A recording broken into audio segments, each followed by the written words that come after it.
Hello बच्चों, आज हम लोग जो बात करने वाले हैं वो कॉन्सेप्ट ऑफ लिमिट के टॉपिक पे बात करने वाले हैं। अब लिमिट की जब बात आती है तो हमारे माइंड में कई सारे क्वेश्चन डेवलप हो जाते हैं। जैसे पहला क्वेश्चन डेवलप हो जाता है कि व्हाट इज लिमिट। लिमिट क्या है? लिमिट किसकी निकालते हैं? लिमिट निकालने की आवश्यकता क्यों पड़ी? लिमिट कैसे निकालते हैं? तो इस तरह से कई सारे क्वेश्चन हमारे माइंड में आ जाते हैं। तो आइए हम लोग वन बाय वन करके लिमिट के कॉन्सेप्ट को समझते हैं और आपके क्वेश्चनों का आंसर देते हैं। तो हमारा टॉपिक है आज का कॉन्सेप्ट ऑफ लिमिट।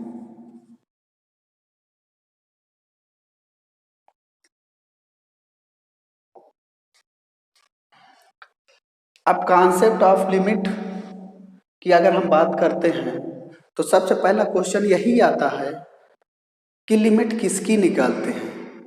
तो हम आज आपको बता दें कि जब भी लिमिट निकाली जाती है तो किसी न किसी फंक्शन की निकाली जाती है, और वो फंक्शन हमारा कैसा भी हो सकता है। अलजेब्रिक फंक्शन हो सकता है, या फिर ट्रिग्नोमेट्रिक फंक्शन हो सकता है, लॉगरिथमिक फंक्शन हो सकता है, ईटीसी। तो इस तरह से हम फंक्शन की लिमिट निकालते हैं। जब भी लिमिट निकालते हैं तो फंक्शन की लिमिट निकालते हैं। अब दूसरा क्वेश्चन आता है कि लिमिट निकालने की आवश्यकता क्यों पड़ी। तो इसको आइए हम लोग एक फंक्शन लेकर के और देखते हैं। तो मान लेते हैं कि एक फंक्शन हमारा एफ ऑफ एक्स है, और एफ ऑफ एक्स जो फंक्शन है वो इस तरह से है x square minus 16 upon x minus 4 at x equal to 4। इसका मतलब हो गया कि x इक्वल टू 4 अगर हम x की जगह फंक्शन में रख देते हैं तो यहाँ से हमें फंक्शन की वैल्यू कैलकुलेट हो जाती है। तो चलिए हम कैलकुलेट 4 जब x की जगह रखते हैं तो ये 16 माइनस 16 अपान 4 माइनस 4, अर्थात ये हमको 0 अपान 0 दे देगा, अर्थात न्यूमरेटर भी 0 और डिनोमिनेटर भी 0। अब ऐसी वैल्यू तो हमने कभी नहीं पढ़ी। जब भी फंक्शन की वैल्यू कैलकुलेट किए हैं तो वो एक डिफिनिट वैल्यू आई है पर्टिकुलर, और उस तरह से हम कह देते थे कि ये हमारा फंक्शन का रिजल्ट होगा। लेकिन ये 0 अपान 0 है, ये अनडिफाइंड है। क्या है? अनडिफाइंड है। अनडिफाइंड है। अब अनडिफाइंड कैसे है तो आइए हम आपको बताते हैं कि अनडिफाइंड कैसे है। क्योंकि इसकी एक नहीं 3 वैल्यूज आती हैं। जैसे अगर हम कहते हैं कि कोई एलिमेंट 5 है, 5 को हम 5 से डिवाइड करें तो हम जानते हैं कि ये कैंसिल होकर के 1 दे देता है। इतना हम जानते हैं। तो n अगर कोई एलिमेंट है और n से n को डिवाइड करेंगे तो भी हमें 1 मिलेगा। इसका मतलब अगर हम 0 को 0 से डिवाइड करेंगे तो हमें रिजल्ट क्या मिलेगा? 1 मिलना चाहिए, इस कॉन्सेप्ट के अकॉर्डिंग। दूसरा कॉन्सेप्ट हमारा कहता है कि अगर हमें 0 न्यूमरेटर में 0 है और डिनोमिनेटर में कोई एलिमेंट है, फॉर एग्जांपल 5 है, उसका रिजल्ट 0 आता है। तो ये 0 हो गया। तो इसी तरह 0 अपान अगर कोई एलिमेंट n है, इससे मल्टीप्लाई करेंगे तो भी हमें रिजल्ट 0 मिलेगा। इसका मतलब ये हमारा 0 न्यूमरेटर में है और डिनोमिनेटर वाले 0 को हम कोई एलिमेंट मान करके चलते हैं। तो ऐसे केस में हमारा जो रिजल्ट आएगा वो क्या आना चाहिए? 0 आना चाहिए। एक बात और हम जानते हैं, क्या जानते हैं कि अगर हमारा न्यूमरेटर में एलिमेंट दिया गया है और डिनोमिनेटर में जो एलिमेंट है वो 0, तो ऐसे केस में हम क्या कहेंगे कि इसका जो रिजल्ट आता है 1 अपान 0 इनफाइनाइट होता है। सभी जानते हैं जब इनफाइनाइट को 5 से मल्टीप्लाई करेंगे तो इनफाइनाइट आता है, अर्थात इसका रिजल्ट, तो इसके अकॉर्डिंग इसका रिजल्ट इनफाइनाइट होगा। अब यहाँ पे फंक्शन पे 3 रिजल्ट्स आ रहे हैं एट x इक्वल टू 4 पे। तो एट एक्स इक्वल टू 4 पे 3 रिजल्ट आ रहे हैं। इसका मतलब इस फंक्शन की वैल्यू डिसाइड नहीं हो पा रही है कि इसकी वैल्यू 1 होगी या फिर 0 होगी या फिर इनफाइनाइट होगी। तो ऐसे केस में कहते हैं कि जो हमारा फंक्शन है वो x इक्वल टू 4 पे अनडिफाइंड है। बात समझ में आई? जब फंक्शन हमारा अनडिफाइंड हो गया तो हम ये कहेंगे कि क्या ये एक ऐसी फॉर्म बनती है 0/0 जहाँ पे फंक्शन हमारा अनडिफाइंड होता है? तो कहेंगे नहीं, ऐसी कई सारी फॉर्म्स बनती हैं जहाँ पे हमारा फंक्शन अनडिफाइंड होता है, जैसे 0/0 हो गया। इसी तरह दूसरी फॉर्म और होती हैं जो हमारी इन 0/0, infinite upon infinite, 0 into infinite, infinite minus infinite, 1 to the power infinite, 0 to the power 0, infinite to the power 0। तो ये आपकी 7 फॉर्म्स होती हैं, 7 फॉर्म्स होती है जहां फंक्शन की वैल्यू अनडिफाइंड होती है, अनडिफाइंड होती है। और इन्हीं फॉर्म को हम बोलते हैं इनडिटर्मिनेट फॉर्म।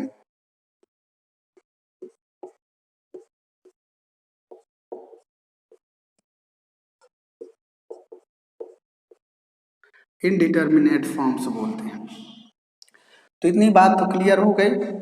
अब बात करते हैं कि अगर ये हमारा इनडिटर्मिनेट फॉर्म में है फंक्शन, तो x इक्वल टू 0 पे इसकी वैल्यू अनडिफाइंड है। अब जब वैल्यू अनडिफाइंड है तो इस फंक्शन की जो डिफाइंड वैल्यू आएगी तो वो कैसे निकाली जाए? तो एक चीज हमने देखा कि इस फंक्शन की डिफाइंड वैल्यू निकलती है, लेकिन कैसे? जब हम इस फंक्शन के सॉल्व करने का मेथड थोड़ा सा चेंज कर देते हैं, डायरेक्ट x इक्वल टू 4 ना रख करके फंक्शन को हम फैक्टराइजेशन मेथड से सॉल्व करते हैं तो इसकी वैल्यू डिफिनिट आती है। अब देखिए, चलिए हम देखते हैं। तो फंक्शन है हमारा x equal to x square minus 16 upon x minus 4। तो इसको हम पहले एक्स स्क्वायर माइनस 4 स्क्वायर लिख सकते हैं अपान एक्स माइनस 4। क्यों? क्योंकि ये जो हमारा है ये क्या हो गया, a square minus b square का फॉर्मूला हो गया, जिसे हम a plus b into a minus b लिखते हैं। अर्थात ये हो जाएगा x plus 4 into x minus 4 upon x minus 4। अब आपका x माइनस 4 कैंसिल हो जाएगा और आपको मिलेगा x प्लस 4। एक्स प्लस 4 आपकी डिफिनिट वैल्यू, फंक्शन हमारा यहाँ पे डिफाइंड हो जाएगा, डिफाइंड हो जाएगा। लेकिन एक कंडीशन देके जाएगा कि x not equal to 4, x की वैल्यू 4 नहीं होगी, तभी ये फंक्शन हमारा डिफाइंड होगा।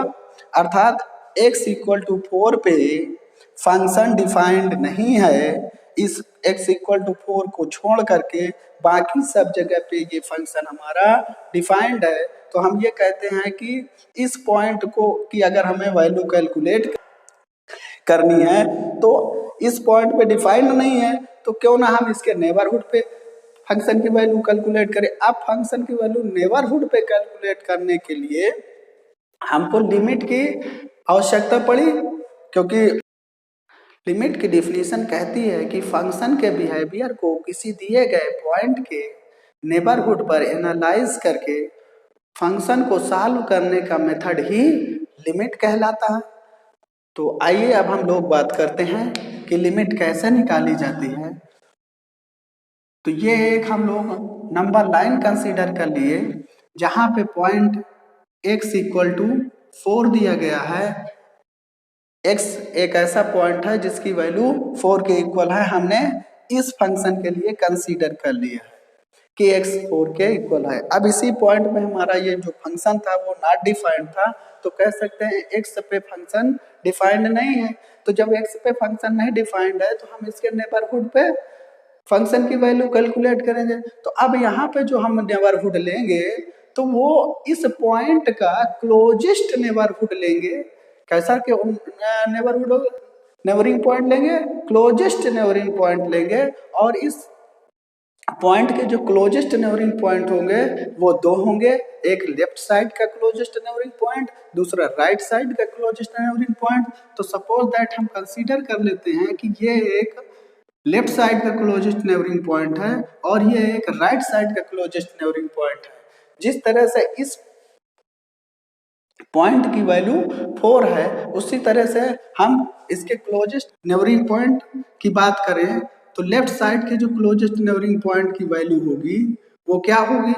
तो इसके लिए हम कह देते हैं कि जो ये लेफ्ट साइड का क्लोजेस्ट नेबरिंग पॉइंट है, यहाँ से पॉइंट x के बीच की जो डिफरेंस है ये डिफरेंस h है। यही जितना डिफरेंस इधर आए इतना ही डिफरेंस आपका राइट साइड में होगा, अर्थात ये भी h है।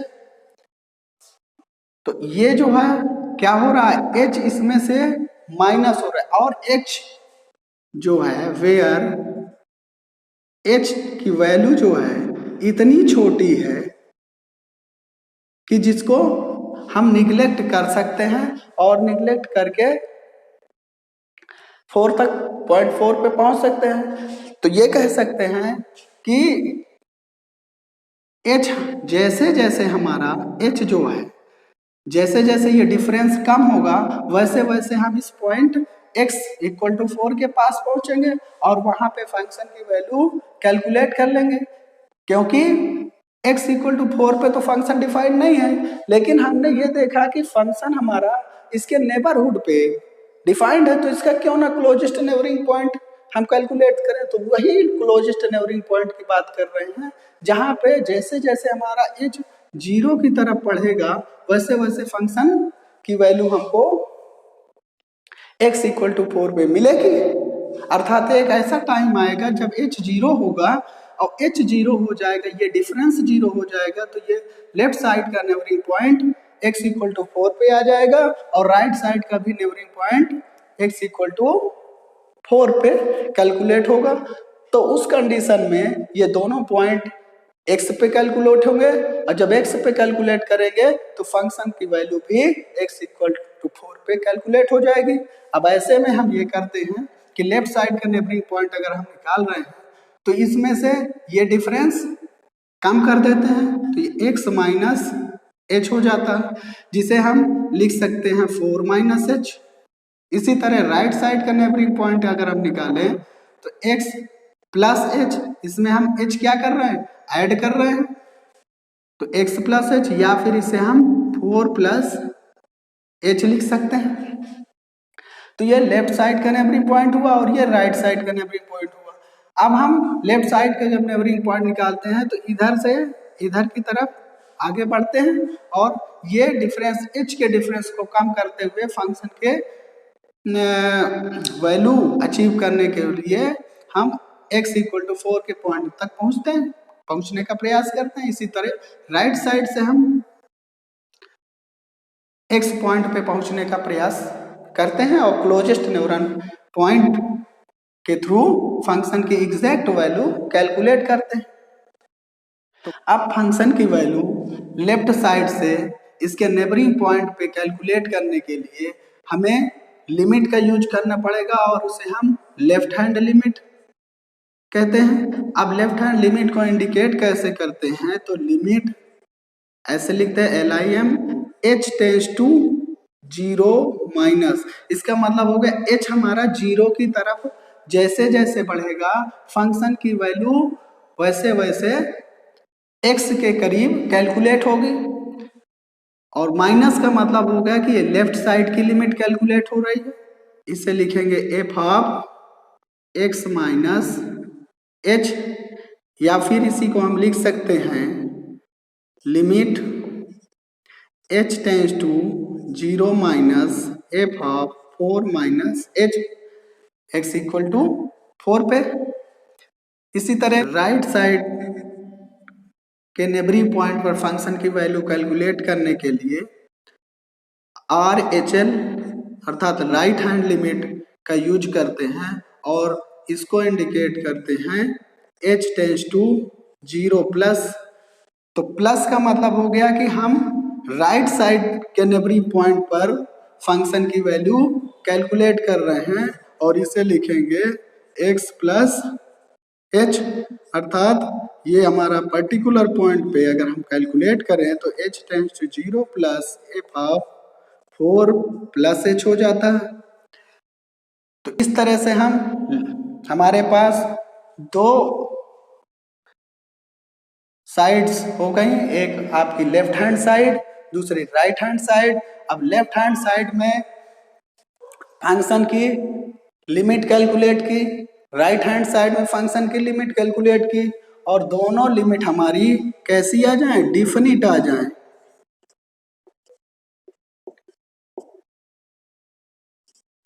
और यहां भी हमारी वैल्यू डिफिनिट हो जाए।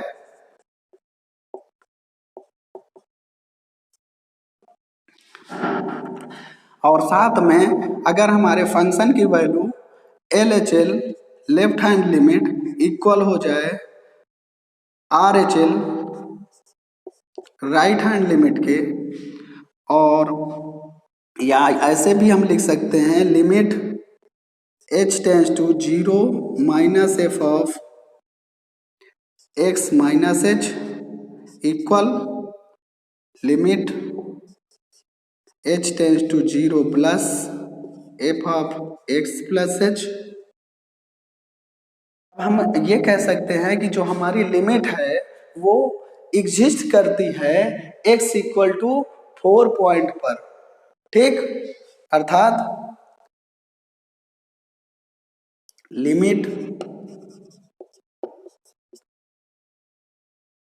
Limit of the function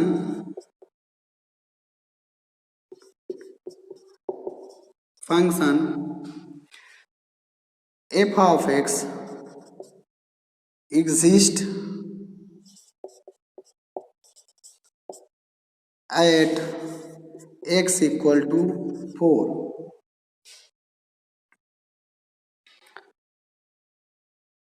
okay बच्चों, तो लिमिट क्या है, कैसे निकालते हैं, किसकी निकालते हैं, ये सारी बातें हो गई। तो आज के लेक्चर में हम लोगों ने कॉन्सेप्ट ऑफ लिमिट को जाना और अब इसके मेथड्स जानेंगे कि लिमिट को कैलकुलेट करने के कितने सारे मेथड्स होते हैं। तो लिमिट को कैलकुलेट करने के कई मेथड्स होते हैं, जैसे by direct substitution method, factorisation method, rationalisation method, या फिर कुछ रिजल्ट्स होते हैं सम स्टैंडर्ड रिजल्ट्स जिनके थ्रू जो है हम यूज करके लिमिट कैलकुलेट कर लेते हैं। तो इस तरह से अब हम नेक्स्ट क्लास में 1 बाय 1 मेथड ले करके और फिर लिमिट कैलकुलेट करेंगे। तो चलिए आज की क्लास यहीं पे क्लोज करते हैं। ओके।